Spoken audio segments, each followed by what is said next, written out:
What's up, cool family? Football team lose 43-30 as they just collapse in the second half. We'll get right into it. Dunlap, Kris Gardner on Let's Rage Coogs. Let's get it right. It's time for the original Houston postgame show. Let's Rage Coogs.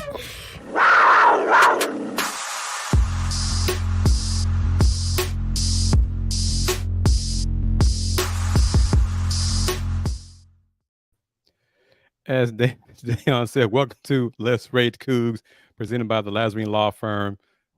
Houston lost 43-30 to Oklahoma State on senior day. Dayon, At home. they were at home. They were outscored. They led 23-9, gave up 27 straight points. They're now 4-7. Dayon, they're not going to a bowl. They're not, barring some miracle of not all the bowl slots being filled, so they're not bowl eligible. What is that supposed to mean, Dayon? Well, according to the standard that was set for this season, that it said that Hogerson and staff hasn't met the standard in regards to making a bowl game. And so what will that result into? I guess that's yet to be seen. But just kind of watching that game, it had me make me think. I know we got Andy waiting for the post game, but what's been the strength of the team throughout the season so far from what you've seen? Has it been the defense or the offense? It depends on the game. Sometimes, sometimes it was defensive line. Sometimes it was Donovan Smith. He had a strange game today. Man, he had some good and then some bad. But that's kind of like the Houston offense, the Houston team this season. The first quarter, the play calls were great. They had some flair to the offense. The flip back to Manjack and pass to Donovan. It was like, oh, where's this been all year? And then an interception with 2 minutes left in the first half. The momentum just kind of took the life out of the football team, apparently, from Donovan Smith. And man, I don't know. What I was watching me, it's been the tail of the season offensively. It's been so inconsistent because the offense failed Houston once again. Like you said, they started good, but then you go 7 straight possessions without scoring any points. Your defense has been on the field 7 straight possessions. If you punting the football, getting no points, that's a lot of time to be on the field. What do you expect for them to eventually give up yards, to give up points? And that allows teams to score these number of points unanswered. And so the head coach is supposed to be an offensive wizard because of his history and his resume. It shows that he's a good offensive coach. But all season, the offense has been so inconsistent in regards to putting the defense out on the field and so many times. It's been more than not throughout this season. The defense have gave the offense opportunities either to get back into a game, get a drive, whether to score, whatever the situation may be in every different game. But it's just been too much, in my opinion, when the offense has been inconsistent and been able to move the ball and get points for different reasons. Sometimes it's holding, sometimes it's non-execution. But ultimately, I think it still falls on the sometimes the play calling. It's different elements to different games, but the offense has been inconsistent really all year. 7 drives, 32 plays, 88 yards, 6 punts. That's hard to do, man. 32 plays, 88 yards. That was the stretch that Dayon's referring to. 7 drives, 6 punts, 32 plays, 88 yards. But I want to get your thoughts on this, because I have a different approach on it, and I mentioned to everybody in our group about what Tillman said. Chris Pedman said this comment about seeing potential in the program, and they're not far away. I think many of us believe they're not far away with the right coach in charge. I think that's the key. With the right person in charge, they're not that far away, especially in the Big 12 going forward. But with Dana in charge, they're miles away. They're light years away. What do you think about that part? Chris Pedman saying that. I mean, I could like you just said. I think they're not far away, and I'm also in agreement that I don't know if Daniel's the right man to lead them to get them over the hump and be right there. And so I mean, it's hard to say because of I agree. Like they got the talent, they got everything they need. Even Donovan Smith has been inconsistent, but Yep. still, it's just yeah. I mean, I agree. I agree with that. So, but I can understand. Like, what's your standard though? The president came out and said the standard when it was Major Applewhite that we fire coaches for not winning 8 games. So has that standard changed now that we're in the Big 12? Was well, if we can win these 6 games, it's okay. But now it looks like we're not going to win 6 games to be bowl eligible. Now what's the standard? Yeah, and that's where is the accountability? Be true to your words. Tillman was quoted saying, "Houston, we should beat Oklahoma State." That long quote he had, "We should beat Oklahoma State." Some fans had a different outlook on it. My take was, he said that publicly to Dana, "I'm expecting Houston to beat Oklahoma State." He didn't. Tillman also said he believes the Cougs have a chance to be 6-6. They won't. Well, they are. I mean, I'm trying to hope that Tillman sticks to his own words. He expected them to win today. They didn't. He thought the Cougs go 6-6. They won't. Tillman, that sounds like, to me, you're going to look for a new head coach. To me. I'll be shocked if he does that, unfortunately. But his own words indicate that he believes Dana is not the right person for the job because he did not do what he said that he expected them to do this year. Yeah, goes right into what's the expectation? What's the standard? What is it? And so, I mean, I don't know what to say about that. But in regards to critiquing what was on the field today and what I've seen, it's really typical what it's been all year. I mean, like, where's they start so good, then you get a pick 6, your defense gets you the touchdown as well. Then you just go 7 straight drives without getting and even got a safety as well. Then you got a safety and a safety. And a safety.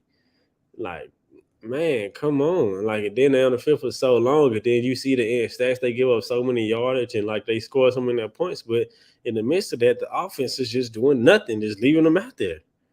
It's like, dang, oh my goodness. And then certain play calls, it's like if it's executed, you might get it, but it's a lot. Inconsistency with Donovan Smith, him sometimes his ability to read coverage, inaccurate throws when he missing, got player receivers open, just inconsistent, really. The offensive line at times, especially on the right side especially. They made a switch today though, and so the offensive line at times. Parker Jenkins, why can't he get 20 carries? They weren't trying to. I mean, he I don't know. Was averaging 5 yards a carry. He was running the ball really well. It's not. Offensively, it's where all the questions is for me, in my opinion. The defense hasn't just been like, dang. I don't think Houston. Can you just watch the game? Do you feel like, dang, Houston defense is bad when you watch it? No, right. Because they were making plays like we just touched on it. Right.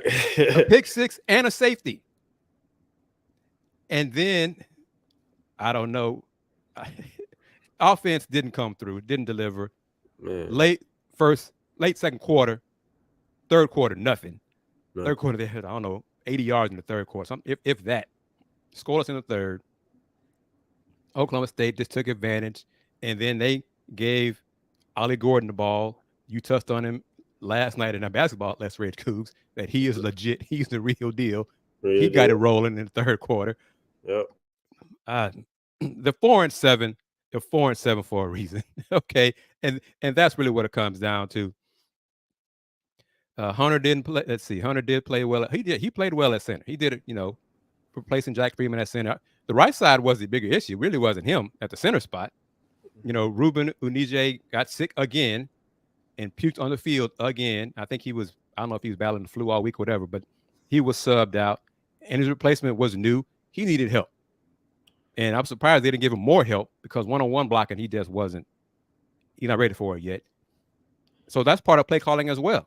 If you got a new right tackle who needs some help, then help him with the tight end, running back, something.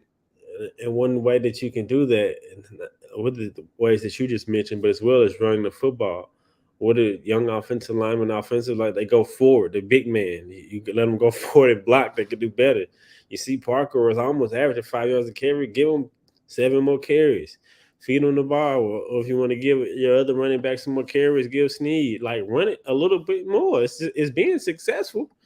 Now you can use your play action, stay with it, and then you get into your quarterback run game. And, man, it's just the offensive inconsistency that's really plagued this team and so far. And if the head coach is supposed to be an offensive wizard, it got to fall on him. I don't want to hear And nothing about it. It's Big 12 football. Yeah, Big 12 head you know coach. it's coming. You know it's coming. I'm Big waiting 12 another clip head from Andy. coach. He made adjustments, and his team was able to turn it on. Yeah. Coogs had 28 carries. That's not enough. Parker Jenkins had 12. Not enough. Donovan Smith had 13. I don't want Donovan Smith having more carries than my running backs, especially when one of them is Parker Jenkins. I just don't, But we're here. Coogs 4-7. Fans are chiming in on this edition of Let's Rage Coogs, presented by the Lazarine Law Firm. And let me let everybody know, pay the bills. Dan Lazarine founded the Lazarine Law Firm to provide legal representation to individuals who have been injured or arrested in the greater Houston area. Dan Lazarine understands that bad things sometimes happen to good people. Worse, false allegations are made every day. With offices in Houston and Sugar Land, Dan is equipped to handle your legal needs in Harris County and surrounding counties, including Fort Bend County. If you have been injured or find yourself in other legal trouble, call the Lazarine Law Firm at 281-720-8551. Once again, that's 281-720-8551.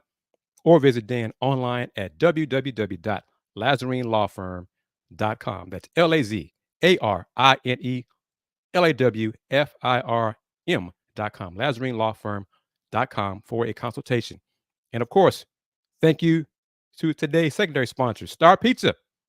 With multiple locations across the Houston area, Star Pizza is your go-to stop before or after the games, including football games, Dayon. Including football, but it's hoop season. Everybody chiming in pretty much now. But, oh my goodness. Yeah, I saw that. It's Big 12 football is a G5 head coach slogan. But what do you say? Do you think this is going to happen? Dana Holgorsen, clear your desk. I don't know. Here's a quote from Dana Holgorsen that Andy Yanez tweeted. He's in post-game availability. It says, at the end of the day, my goal is to play competitive football. And for the most part, we have played competitive football. Today was a competitive football game. And Andy tweeted, he also added that UH is building up to compete for championships. What's your thoughts on that? They were competitive. They weren't competitive enough this season. And he said himself, I think either Monday's presser or at his Tuesday coaches show, that his goal this season was to go to a bowl. Well, they're not going to a bowl. So he did not reach his own goal this season. I don't know. Yeah, man. I'm really, and I've said it before, and I don't want to sound like a broken record, but Dana is not paying the checks to himself. Okay? The decision has to come from the folks in charge, the folks who cut the checks, the folks who have said so many things. We heard it for years, the 8-4 comment, we know that. But this year, Chris Pesman said, a successful season, first year in the Big 12, would be going to a bowl game. He said it. They're not going to a bowl game. And I read part of Chris Baldwin's quotes as well. I'm seeing a tweet right now from someone on X. It says that's from Brian Turnquist. That's the Twitter ad. It says this group of students was giving Dana hell right now. He finally went over and started mouthing back at his security, pushed him away. Sadly, more of the outcome of next season. Wow. So now he's yelling back at fans. Okay, that's an awful look for your program. That's the leader of your football program doing that. Yeah. I don't know what Have you reposted that one so I can see who the guy is? I'll send it to you. But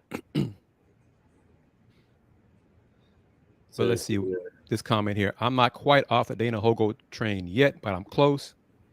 This year's market for a better coach isn't good enough. I don't see, but I could be wrong.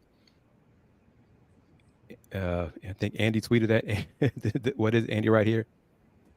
Third quarter, we got worn out. Third quarter, second half, worn out.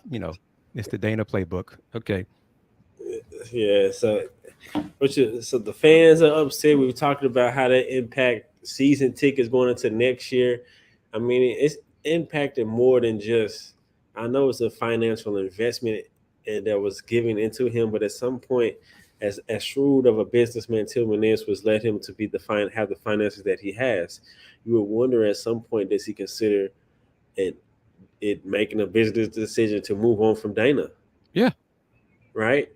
And reinvesting in someone else because of the talent is there, and then it's going to be a challenge to recoup a lot of the talent that's here and have it not to leave.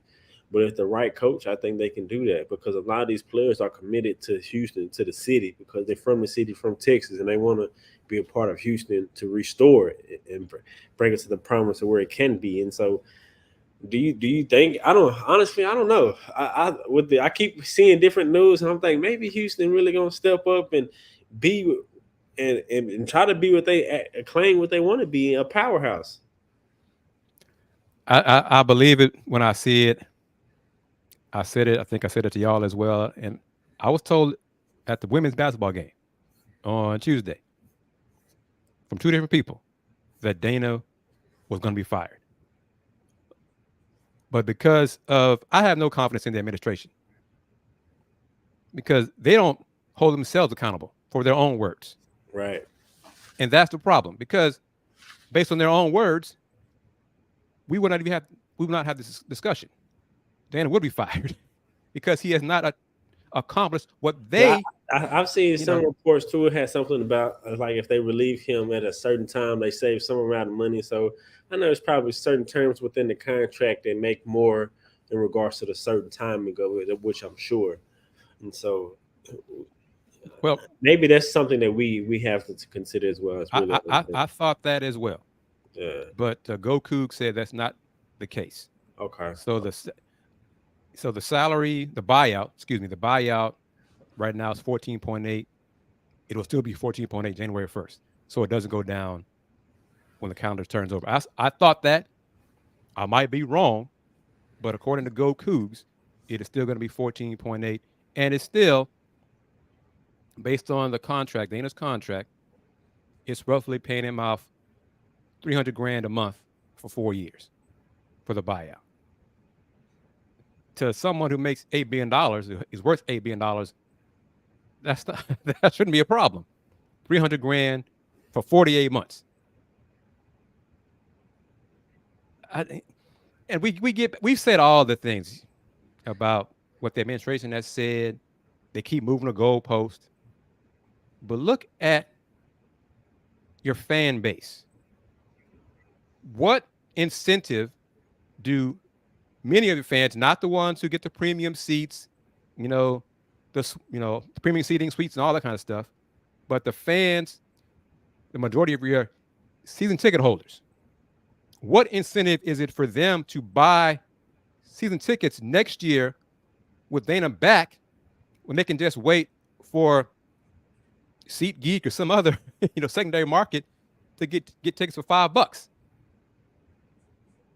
So that's hurting the bottom line. Tillman, Chris Pesman, President Couture. What else is there to see? Especially Tillman, he's supposed to be a smart businessman. He did not become a billionaire 8 times over by being dumb and making poor money decisions. Right. Well, we'll see. Yeah, I guess we'll see. We'll see, man. We'll see. We're waiting on a clip from Dana. Andy's uploading it momentarily, so we should begin this shortly.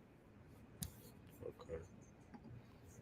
But I don't know what else is there to say That hasn't been said. They're 4-7 now. They will not go 6-6. They might lose next Saturday on the road to UCF. That's 4-8. How would you, UH, sell this to your fan base next year? We're bringing back a guy who's coming off a 4-8 season. Keep spending your money on season tickets. Ignore the other markets, the ticket markets, okay? But we're bringing back a guy who's 4-8, who we know you don't like. But still, come on, support the Cougs, because we got the second year in the Big 12 with new teams who, on paper, right now, are better than the Houston football program. Looking at Utah and Arizona.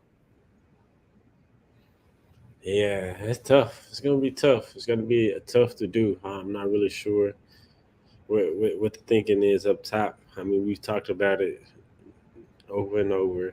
Now it's just about keeping a certain talent. Whatever they make a decision, if there's reports about Matthew Golden getting offered in 6 figures to go play for SEC school, and rightfully so. I think he deserves that and more because he is that type of talent.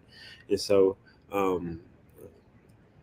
Dana talked about another aspect was Houston stepping up their NIL, and I think that is a real factor. That's something to consider in regards to getting certain level, high-level recruits. But even within that, I think if you can get certain of those players, if you have a winning product or showing to with Houston culture, you can get it without being able to pay the big bucks. But just like that, just recruiting, can they retain the Matthew Goldens of the world? Will Donovan Smith come back? What is some of the other? What are you going? What are you going to sell for next year? I mean, It's one more game left. I don't know, man. This question about who does UH get to replace Dana, that's not going to be a problem, in my opinion. There are plenty of qualified candidates, who could win here and who'd want this job.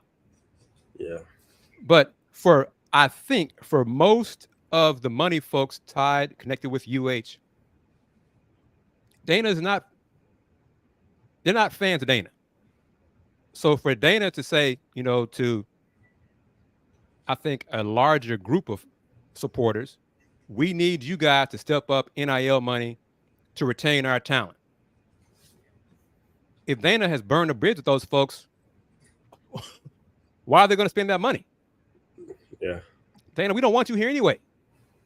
Okay, so if the players, I mean, y'all bringing Dana back, okay, that my price goes up.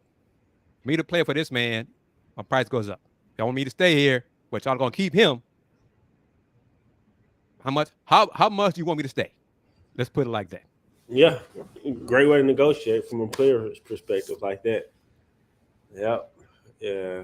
I don't know. It's yet to be seen. From what you've seen, do you think Donovan Smith can be that quarterback to lead Houston to a Big 12 championship? With a better coach. Do you think a lot of his inconsistencies can be fixed with the right coaching around him? I believe so. Yes. Okay. Another year in the system, better line, better play calling, all that. Utilize running game more. Yes, he has that potential. Yes. Okay. Yeah, I would agree with that one for sure. I think so as well. I would agree with that. All right, we got 2 different clips from Coach Holgorsen. Let's go. What do you want first, Dan? You want the expectations or the first one of OSU? It's whatever. Let's go OSU first. All right, here we go. Listen to Coach Holgorsen. You're watching Let's Rage Coogs, presented by the Lazarine Law Firm. Started for you guys to come out the way you did. You talk about that, and then also sort of the turnaround there with the interception, and then the penalty there that sort of gave them some extra. Yeah, it's 2 critical mistakes in the first half prevented us from going in, which potentially could be up 21 points. We were ready to play. I was proud of the guys for being ready to play, and Zay made a great play. We successfully orchestrated a trick play for the first time in my career. We had momentum. We're moving the ball. I think we had like 250 yards in the first half. They're a good team. They're a good team. Everybody, man. they're my odds-on favorite to probably go to the Big 12 championship game when we got beat BYU next week, and they own tiebreakers over Kansas and Kansas State and Oklahoma and all that. So anyway, they're a good team, right? Regardless of what they did last week, I mean, they're a good football team. We knew they'd keep fighting, keep playing, but that was a critical error by Jamal. He's just trying to play with passion. He cares. He's turning into one of our better leaders, and he made a huge mistake, and he owned it.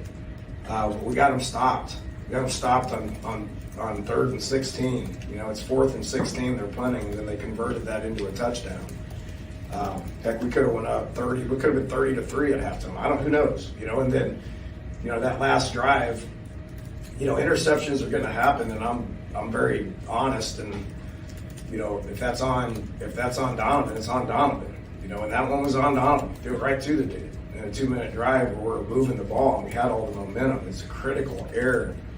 So you go into halftime, up 3 or whatever it is, and they got all the momentum going into halftime. I mean, you saw, they had a lot of people here. Houston's important to Oklahoma State. They had a lot of people here, and they had all the momentum going into halftime when we should have had all the momentum going into halftime. And 2 critical errors prevented that. Third quarter, we got wore out. We had people dropping like flies. I'm not using that as an excuse, but they wore us out. That's what a Big 12, big boy, physical team's going to do. We knew that's who they were, they wore us out, but was proud of how we kept fighting. We stopped. We held them to 2 field goals. We finally got a drive going on offense. We look up, and it's 36-30. And, we're defending them on the 25-yard line. So it's like, geez, we got a shot right here in the 4th quarter. We get a stop, we go score and win by 1. I was proud of the way the guys fought, okay? But in order for us to win that game, we probably needed to keep that momentum in the 2nd quarter and go into halftime with the momentum in a bigger lead. That last drive. What are your thoughts on what he said right there? And Jamal Morris, that was a huge mistake. They kept the drive alive, but based on the rest of that, what do you thought you just heard from Coach Holgorsen? Well, the one part of where he got back to his normal quote was they wore us out in this Big 12 football. He's not taking accountability really for the lack of production on the offense and those lack of them being able to sustain and put points on the board. He kind of skimmed over that first half and what they could have did if they would have executed in certain parts of how it played out, and the turnover, it being Donovan Smith's fault. Then after that, in the 3rd quarter, they didn't just wear you guys out. So they wore you out on the defensive line. They wore them out as well. That's why you didn't able to put up points in 7 straight drives. I think that was a little bit of excuses in regards to that. But some of that other stuff was just, it was true, just kind of narrating what his game. But I'm also seeing a tweet that was shared to me that from Shams Leland, the reporter for the Daily Cougar. Mm-hmm. He asked Dana Holgorsen about the confrontation with the angry UH fans. He said, quote, "I didn't say anything to them. They were yelling at me, but I looked at them. There was no exchange between him and the fans." Okay. 3rd quarter, the Cougs had 25 total yards in the 3rd quarter. 25. They were 0 for 3 on 3rd down in the 3rd quarter. Well, if you do a better job on offense, maybe your defense doesn't get worn out. If you convert those 3rd downs, right? Exactly. Gain more than 25 yards, you don't get worn out. Exactly. So that was part of that long drought of 32 plays for 88 yards and 6 punts. 7 drives, 6 punts, 88 yards. Right. Well, here we go. This is from Juan. 22 years straight of season tickets. No way I'm coming back for 2024. If he's here, I'm done. F this regime. So that is what the administration has to guard against. Fans like Juan. Another tweet from Justin Carter. Houston has 7 losses. This is Dana Holgerson's second season with at least 7 losses. The last U.S. coach with multiple 7+ losses season was Danny Dimmel. Dimmel. Dimmel, Ooh, that's who some had dark times, boy. coached back in 2002. That was some dark, awful football, man. That was really like the low point. We thought that was a low point of UH football right there. That was some dark times right there. Oh my goodness. But okay, Rusty Reed going with this comment. If we are stuck with Dana, we fans should insist that Belk be replaced and a real OC be hired. Well, Dana won't do that. No, I'm totally against Belk being replaced. I'm not with that because of the defense has played. I haven't watched the game this year and been like, of course, there have been spots where the defense has struggled, but in totality, the defense has been, in my opinion, the strong suit of this team. Has been more consistent, has given us offense more chances to do well. And more than not, the offense has failed in more games. Even today, the defense gave up all the points, but it was a result to being on the field for so long and how much they be on the field. A lot of those elements play into a factor. Because you look at some of the good teams, the undefeated teams, they're able to have balance, put long drives on, which keeps the defense fresh. And so when you don't do that, in a result, your defense gets tired, they give up plays. And so I think Belk and the defensive staff in totality has done a great job of developing players into the next level and recruiting good talent to Houston on the defensive end. And they're flying around, they're playing good defensive football. But in points, in times have they gave up yardage, gave up points? Yes. But in totality, they've been the strong suit, the more consistent side of the Houston football team all year. And I forgot about it. Let me play this second clip from Coach Holgerson on expectations. You're watching Let's Rage Coogs, presented by the Lazarine Law Firm. I mean, it's inexcusable on our part. You can't sub D linemen. This is a tempo team. You can't sub when they're not subbing. You can't. We did it twice. It's inexcusable. I mean, it's inexcusable. I'm calling it like it is. You can't sub on tempo teams when they're not subbing. You get the stop right there, and who knows what happens. But yeah, put that as another critical error. Chris? Dana, knowing you can't go to a bowl game now, is that tough concern how much this team fought during the year? Yeah, I mean it's everybody's goal. I mean at the beginning of the year, I mean you try to compete for championships, and we're going to continue to get better around here. We're going to continue to build and continue to do things right. I know we are. To the point where championships are going to be in our future, but if that's not the case, then you try to go to a bowl game. That's what everybody's goal is. It's not going to happen. It's disappointing, but we got another game that we need to line up and get excited about competing in. Games are, are we throwing in the towel? I don't think this is a group that does that. Are we going to play everybody to see what we got? No. We're going to practice. We're going to challenge them, and playing time is going to be earned. I mean, it's going to be earned based on practice and based on what it looks like. And we'll go to Central Florida and we'll compete hard and try to get a 5th win. I will say that one error where he was talking about you can't sub, that is something Doug Belk and staff can't do. That's definitely a mistake on their behalf. Trying to sub when the offense didn't sub, you cannot do that. And that's why the rule is in place. The offense subs allows you to sub, but trying to sub when the offense is going up tempo and they catch you, and he's 100% right on that for sure. What are you and Rusty are usually on opposite points of view. So what are your thoughts on this comment?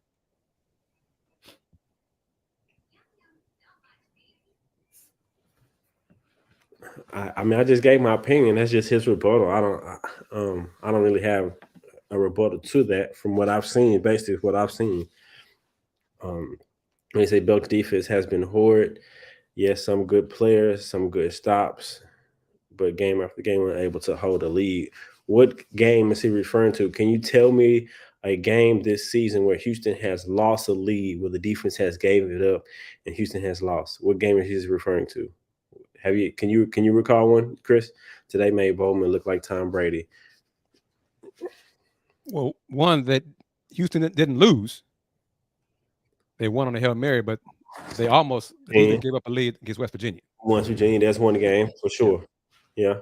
What about that's one game. We're talking about how many games they play. So Rusty, tell me some games that you're referring to, Rusty, for sure. And while he does that, because Rusty is an active participant in Let's Rage Coogs. Tell us the games you're referring to, Rusty. Oh no, I'm gonna just get the clip from Donovan Smith while he's doing that. But here's some post-game comments from Houston QB Donovan Smith. And that interception, I think, with 4 minutes left in the first half. What did you see there, and how hard is it, to sort of see that momentum switch there? Yeah, I just got to throw a better ball or get off into my other reads or my check down. Just the margin for error, especially in the Big 12, just as you change conferences and stuff like that. Margin for error is very slim, so that's something that I gotta make a better throw or just get to my checkdowns, be better in my reads. Donovan, do you feel like anything changed in the second half, just in terms of what they were doing on defense and what you guys did on offense? Yeah, they definitely switched it up, just going more of a kind of just man coming out of the game, starting off the game, and then try to switch up a little bit, just have everybody flying around, just getting in different areas, safeties rolling down, rolling up, corners dropping down, stuff like that. But I felt like we managed it very well. Play calls were good. People were running around, blocking was great. Just a margin for error, just little things. Yeah, obviously it sucks just in general wherever you're at if you don't feel ready bowl game. But just understand the transition we're going through and understanding, learning from each game that we have. Everyone counts us out damn near almost every game. So just understand where we fit in and where we understand that we can't play with these teams. Just understand, come back next year, try to take it up a notch. Just all around everywhere we need to do and just handle our business. What did you take from this season where you can carry it over, Bill? I know it's not over yet, but what gives you hope or gives you optimism? Just want to work on that game, just protecting the ball, just seeing my reads, getting to my reads, and just making plays where it needs to be, and just going from there. I mean, like the team. I don't want to put it all. Put it on just the team in general. What do you see from the team that gives you? Just excitement. Understanding that, like I said before, just understanding we can't play with these teams. And just a lot of people down there saying we can't, but just like every game, we've been in it except for one. But just excited for our future. Just coming back, everyone's going to be stronger. We still have a young team as well. First time this whole team has been together, really on the offensive side and defensive side. So just gelling more, just hanging out more as a team, just becoming closer, take us to the next level. Donovan, that trick play where we got the touchdown from Man Jack, how much had you guys worked on that? What sort of went into that paying off? Yeah, we do it every week. We've had it every week. We have a few every week that we just practice. The practices every day, just trying to get through them, work them. So when we do work them in the game or running the game, it works out perfect, just how we did today. Do you guys have a name for that particular player? That was called Froggy. Yeah. All right, while Donovan Smith was talking, Rusty gave rebuttals. I see but it. Hold up. Let me say this. You asked him to give examples of the defense losing a lead. Yeah. Right. And I wanted to address because you got these type of comments. I don't want to say fans, but comments, because like you said, he alluded to one thing and I asked him that question. And then he referenced to Texas Tech and he's referenced the first two possessions. Okay. That's the first two possessions of the game. What happened in that game? The defense made adjustments, was able to get stops and give the offense time to score, like I just referenced, right? Did that not happen that game? The defense was able to make adjustments after those first two possessions that he referenced, get stops, get turnovers and more. And then what else the game he referenced after that? I think he said the majority of his examples were first two possessions. First possession to start game, to start half. Yeah. Baylor. Same thing at Baylor with the defense. It came through in the end, get stops. So, I mean, like, That's part of football, and that goes back into my point. Even going back into today, he said Bowman threw for X amount of yards and they ran for X amount of yards, and that goes right into the point of what I was saying the entire time. When the offense is not being able to sustain drives, you punt on 7 straight possessions, some 3 and out. Six times. The defense is gonna give up some yards. Part of football. You not understand that? Like, what are you talking about? But I want to ask your thoughts. Andy's about to join us from the stadium and the fans as well. Do you think if they make a change and they fire Doug Belk, but keep Dana, would that turn things around next year? I think it could be. I would believe so. You get a good offensive coordinator. Oh, no. I said they fire Doug Belk, but keep Dana. Oh, hell no. Oh, hell no. I don't know what. No, hell no. No. So, because you agree with this is Rusty just said. Damn, you don't know how many. We just asked you, Rusty, to give me the examples of the games, Rusty. You didn't give me no examples, Rusty. If I don't know what I'm talking about, then prove me wrong. Give me an example, or Chris, help him out. Whoever. Because like I touched on, the one I know for sure they gave up a lead was West Virginia down the stretch. We agree on that one. Yep. Right. That's one game, but we're talking about what I'd say is consistency in regards to both sides. So, I'm not. The defense overall has issues.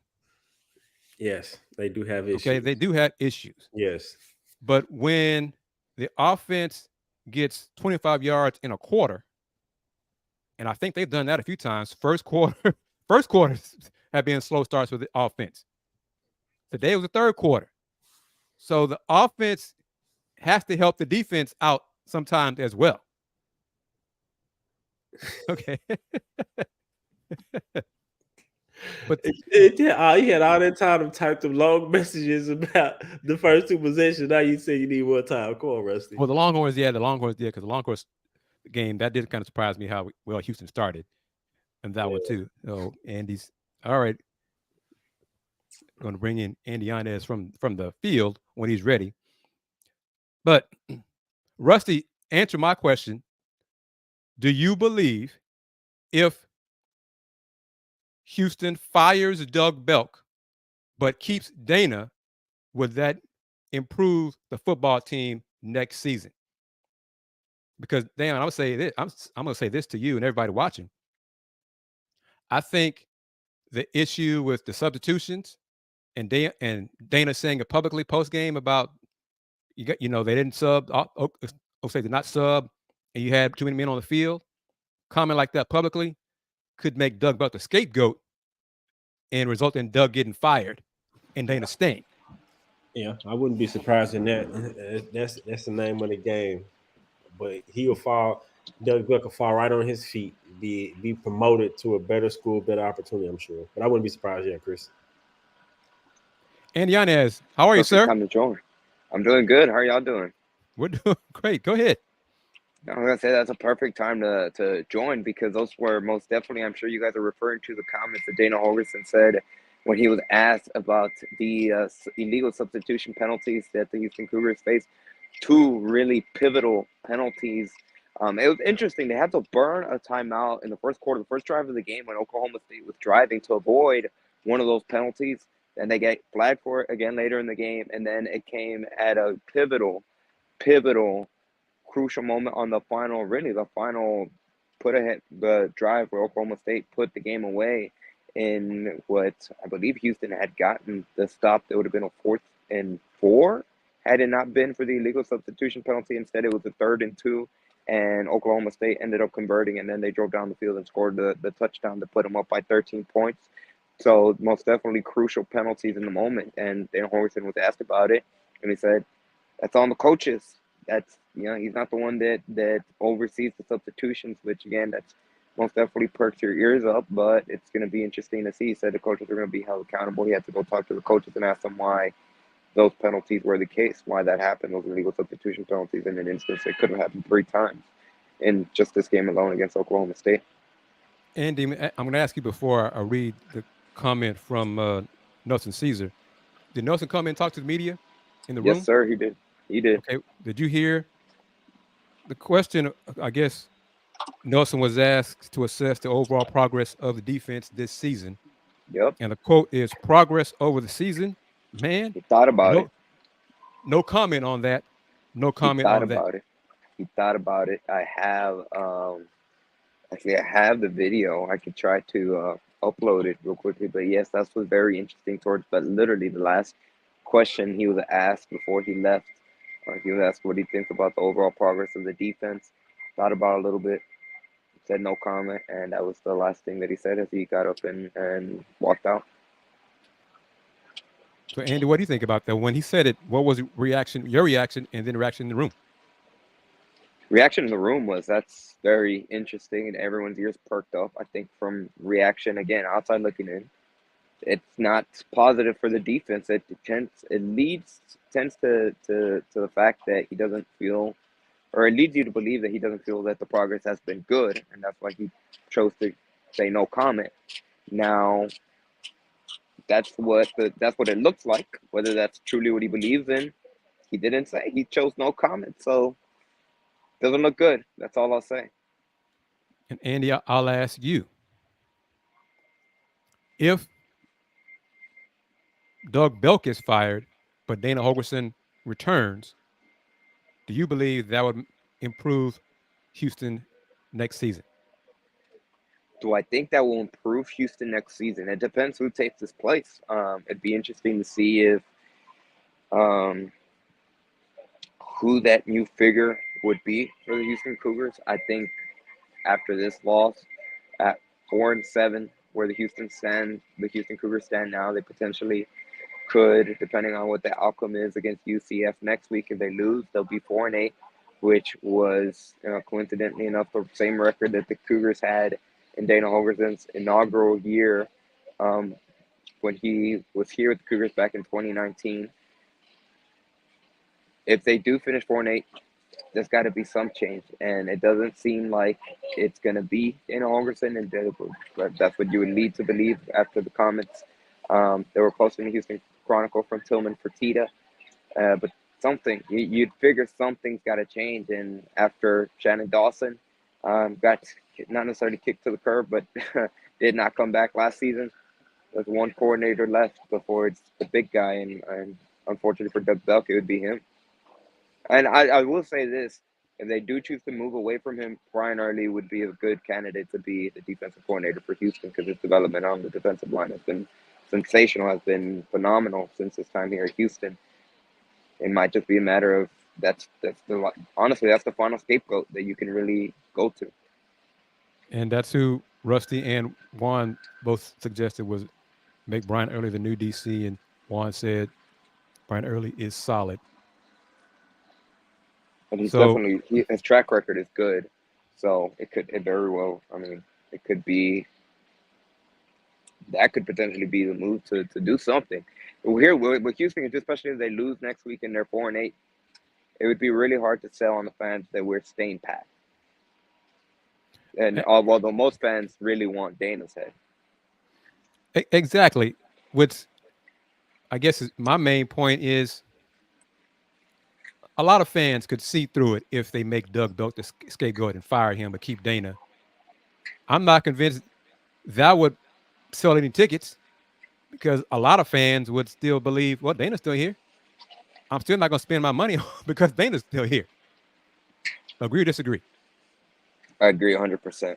The fans are not going to be happy until either the team has a drastic shift in a positive direction, and heck, maybe that is the spark that's needed for the players. Maybe they get better when it comes to recruiting. Obviously, that's been something that's been made a big deal out of the last couple of weeks. But if that's the only change and it's still the same old, which unfortunately for Houston, for a good portion of this season, the offense has been the same, even though Shannon Dawson's no longer here. He was kind of honestly the scapegoat that took the brunt of the criticism when it came to the lack of productivity for the offense a season ago, with Clayton Tune, with Tank Dell, who both obviously were seniors. They're both playing in the NFL here a season later. and they still had struggles, and especially in earlier parts of the season.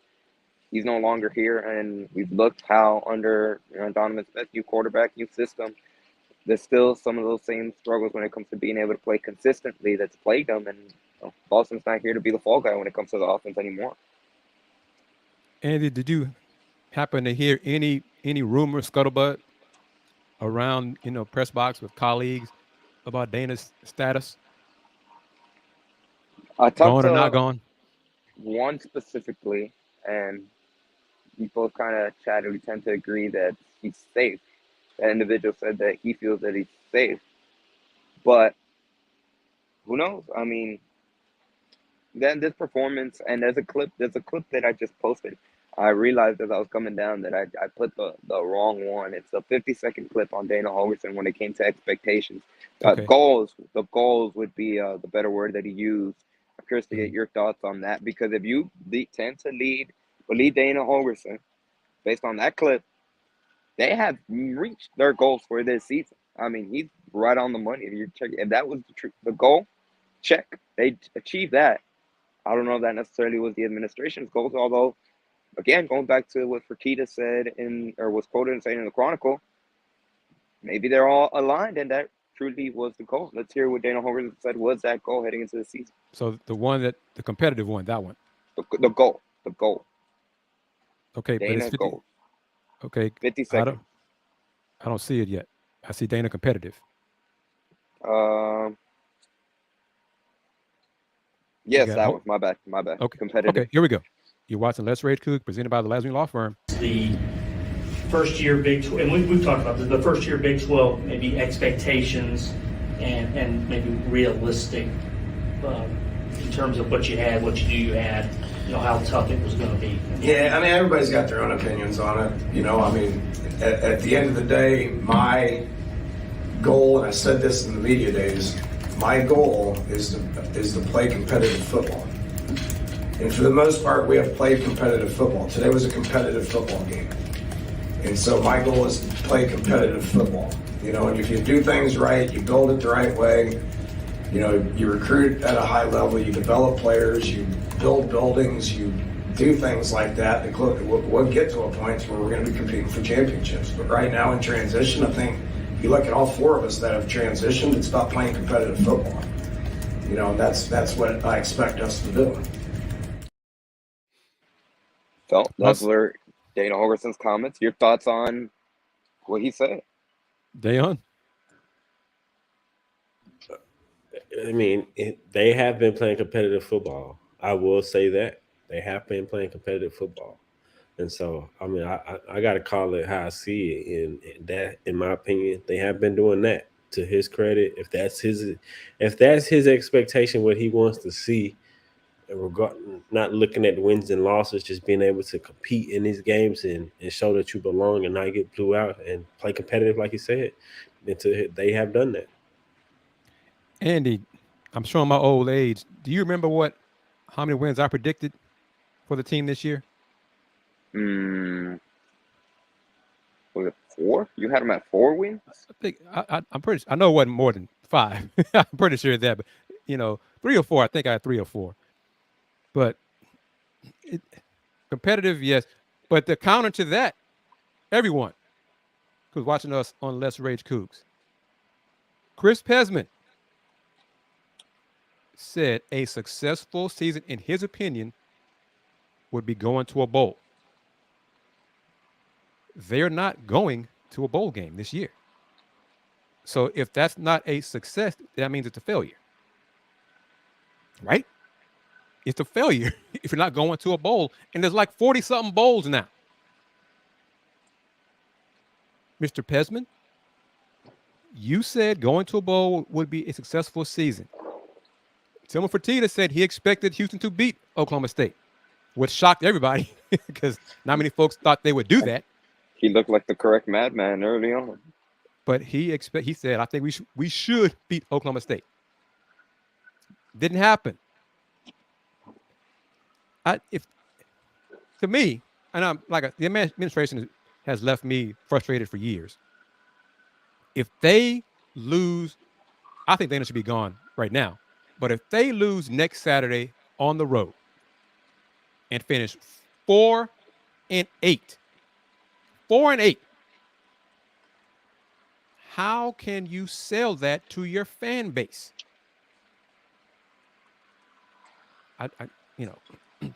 That's where I am on it, because everyone who follows the Cougs has seen the goalpost move. The 8-4 line, President Couture has tried to run from it, but it's on film and video for everybody to see. 8-5, 5-7. They go 4-8. 4-8. I know Cincinnati lost today. They were losing last I saw. 4-8 in your first year, and that the Bearcats' one Big 12 win was on Houston's homecoming. I don't see it. Apathy. Andy, you missed it earlier. Juan said boldly and loudly, as you can say in print, after 22 years of being a season ticket holder, he will not renew his tickets if Dana comes back next year. I saw that comment while I was uploading the videos, and yeah, strong sentiment. That's the frustrating part, because when you hear a head coach say comments like that, it's true. Like, year one in the Big 12, they didn't necessarily, I don't think anyone had realistic expectations to have them come out and be competing for a Big 12 championship right out the gate. That was unrealistic. But it just, I don't know. It just leaves a sour taste. That maybe it's just the fans that have unrealistic expectations. Maybe it's that. Maybe the expectations here just not alignment, whether it be with the fans, whether it be with the administration, whether it be with the coaches. You said it early on media day, Chris Pesman, and that's the video. They can go find it on your YouTube channel, Chris, after Big 12 Media Day. Yeah. Said, being to his credit, he did say being competitive. Pesman was a part of it, but going 6-6, qualifying for bowl game, that would be successful. Now, like you said, they're not gonna be playing for a bowl game. The best they can do is 5-7. At UCF is going to be a really tough game. I just saw what they did to Oklahoma State, who came in here and won by double digits. What they did to them in that same stadium last week. If they finish 4-8, not only did you not reach those expectations, but you're a little bit behind, and that would mean that you lost to both of the opponents that they're supposed to be in the same spot as you. They're making that same leap from the American Athletic Conference into the Big 12 Conference. And that is where, and I've gone back since the beginning of the season, the biggest kind of issue when it comes to the coach is not necessarily that whether he's the right man for the job or not.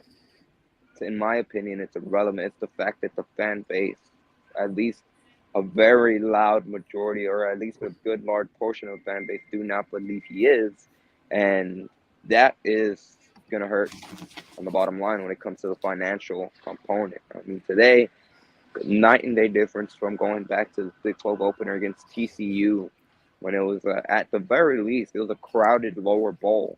Mm-hmm. The upper bowl was still, not packed going back to the Big 12 opener, but at least the lower bowl was crowded.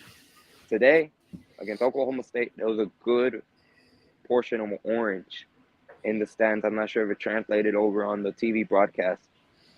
And there was still a lot of empty pockets. Granted, it's Thanksgiving week. But that is where it hurts. And if the fan base doesn't believe in the guy that's tasked with leading the program, then at least you would think logically that some action has to be taken.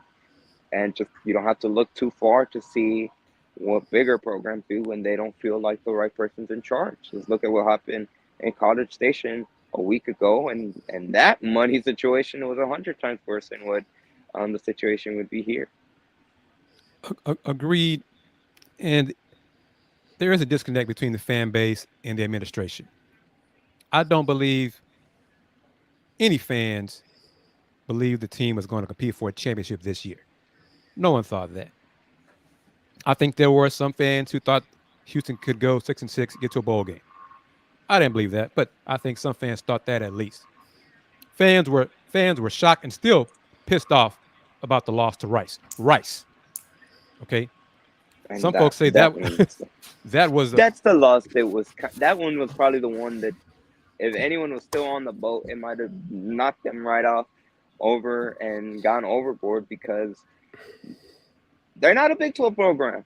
They're always supposed to be, they're the B team in the city of Houston. And not only that they beat you, but they dominated you in the first half. And granted, you made a very impressive comeback. You weren't able to finish a job, and quite frankly, you should have never put yourself in a position to have to score 35 straight points to have a chance against Rice. So, I mean, I'm going into it again. The disconnect from the administration. Are they not paying attention? Is Tillman not paying attention? Is Pesman, President Tour, the regents, whoever? Are you not seeing it's anger now, but it's becoming apathy toward the football program with Dana in charge? They do not have hope in Dana Holgorsen, they being the fans. Bringing Dana back for another year or two in the Big 12, and where is it? The Post, I think it was Rex 32, about the decline. Here we go. From 12 wins to 8 wins to 4 wins. 2 of those wins by Hail Mary in overtime. That's Dana Holgorsen. That's who he is. That's who the Houston the program is under Holgorsen right now. And going back to that 12-2 season, there were a lot of games that came down to the wire and could have gone the opposite way, which we kind of saw the opposite end of the spectrum last season when they had those same games go against them. So, and like you said, now it's trending in the wrong direction. It seems to peak, and you're going back down, which is not where you want to be heading. Recruiting isn't going well. Dana, I'm not even worried pointing to he did not say anything to the fans. It's a bad look, but he doesn't have a connection with the fans, many of them, especially the students. He's not Kelvin Sampson. Kelvin Sampson and basketball have developed so much equity with the success in basketball that they could lose some games in Big 12, and they will this season, but they still believe in Coach Sampson come tournament time. Dana has none of that faith. None of it. But I go back to this, what I heard back at Football Media Day in July. 2 folks who know more football than I do told me that if Dana goes 5-7, he'd be fired. I didn't believe it then because I don't trust Tillman to do it, or Pesman. But if they go 4-8, how can you bring him back at 4-8? Not how. Why would you bring him back at 4-8? That's where I am. Do you think that they will? Because now at best they're doing 5-7. Right. No, I think he's coming back. Even though July, 2 folks told me he'd be gone at 5-7. 2 different folks told me this week he'd be fired. I have no faith in the administration for doing the right thing, for making a move. Despite all the factors that point to that he should be fired. And that's where I am. That's where I am. I found the clip in regards to Nelson Caesar and what he said. I'm just gonna go ahead and play it. Here we go. Oh, I got it. Yeah. And overall, do you think you guys have gotten better as the season? How have you sort of seen what would you say the progress? Progress over the season, man. No comment on that. No comment. Thanks so much, Cece. Yes, sir. there we Not go a- for Nelson not a good Caesar. look. It's not a good look. And keep in mind, Nelson Caesar, after the Rice game, when Dana said that, well, I don't remember exactly what he said, but Dana said basically his team did not have the will to win, to finish the game. And But Nelson they was asked that. overlooked Rice. And Nelson said, oh, I disagree with that completely. So here we are. No comment. Wrapping up a 43-30 home loss to Oklahoma State on Senior Day. The Cougs are now 4-7. Last game on the road against UCF, who lost 24-23. Texas Tech, I don't know how they lost. They were up by, what was the score? Up in the first half, I think. Tech won? Tech won 24-23, yeah. Dang, they didn't cover. Dang. So yeah, they led Cover 14-0. for CBS competition. Well, so I guess that means that Houston and UCF are still tied with Big 12 wins, both at 2 apiece. I believe so, yes. Mm-hmm. So that means that the winner next week will, I guess, win the former American Athletic Conference battle. Whoever has the most wins in their inaugural year in the Big 12. Yeah, there's some bragging rights right there. The Space City battle. Yeah, just a very, very. Next week will be interesting. Interesting to see how the team comes out on the road. Again, that's a tough environment to play in. Houston has not had success, most definitely, over the course of the last few times that they've played there. It's been a while since they played in Orlando against UCF, but again, hasn't necessarily been the best place to play for Houston. And really, both those programs are. Go ahead, Dan. I was just going to say it's going to be interesting to see if Nelson Caesar decides to play. Being he's a senior, expected to go to the NFL, know he's going to be playing in the Senior Bowl. See if he decides to play. That'd be something to keep an eye on. Yeah, that very well could be surprised. And plus, UCF, they need to win next Saturday to get to 6-6 to be bowl eligible. So they may have some extra motivation, whereas the Cougs are playing off the string, we think. So who knows what may happen next Saturday in Orlando for the Space City battle. Which the UCF fans have already hyped up and are just amped. And how dare Dana say those things about, whatever. Hey, we'll see. Cougs are 4-7. Both Houston and UCF are 2-6 in Big 12 play. So the winner of next Saturday's matchup will be 3-6 in the Big 12.